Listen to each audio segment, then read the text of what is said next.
Good morning everyone, আশা করি তোমরা ভালো আছো। আমিও ভীষণ ভালো আছি। তো আমি সেদিন গেছিলাম ভূতনাথে, তো তারই কিছু ক্লিপ তুলেছি। আশা করি তোমাদের ভালো লাগবে, দেখতে থাকো। দেখো গাইস, ঠাকুরটা কতটা সুন্দর আর কতটা সুন্দর লাগছে, ভীষণ সুন্দর ছিল,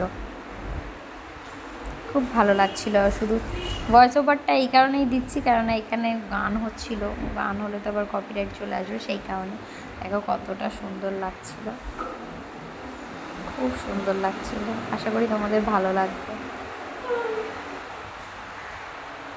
দেখো কি সুন্দর লাগছে সাজানোর পরে সন্ধেবেলায়। আর এখানে তো সন্ধেবেলার ভিউ বলার মতন নয়, অসাধারণ, খুব ভালো লাগছিল আমার, ভীষণ সুন্দর দেখতে ভিউটা। আশা করি তোমাদেরও ভালো লেগেছে। বসে বসে তখন গঙ্গার পাড়ে বসে, গঙ্গা পাড়ের এই আবহাওয়াটা, ওই খুব খুব সুন্দর লাগছিল, খুব সুন্দর। দেখো কতটা সুন্দর ভিউটা, খুব সুন্দর লাগছিল তখন। কটা বাজে? প্রায় ছটা মতন বাজে তখন। ভীষণ সুন্দর লাগছিল। দেখো গাইস কতটা সুন্দর লাগছে। একটু বসেছি আগে, কেন এখানে একটা প্লেন যাচ্ছিলো, সেটা আমি ভিডিও করেছিলাম।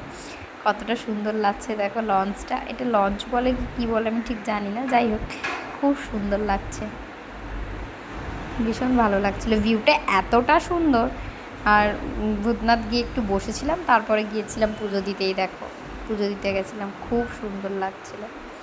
এই যেখানে ভূতনাথের মন্দিরের সামনে, আর এটা তো মন্দিরে ভিডিও করতে দিচ্ছিল না, তবু আমি কিছু কিছু ক্লিপ নিয়েছি, তো সেটাই তোমরা দেখতে থাকো। আশা করি ভালো লাগবে।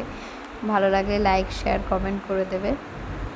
দেখো এইখান থেকে ছোট্ট করে মহাদেবের দেখা যাবে, মহাদেবের মুখটা। হ্যাঁ, এইটুকুনি আমি তুলতে পেরেছি, তাও ওখানে। Tata guys.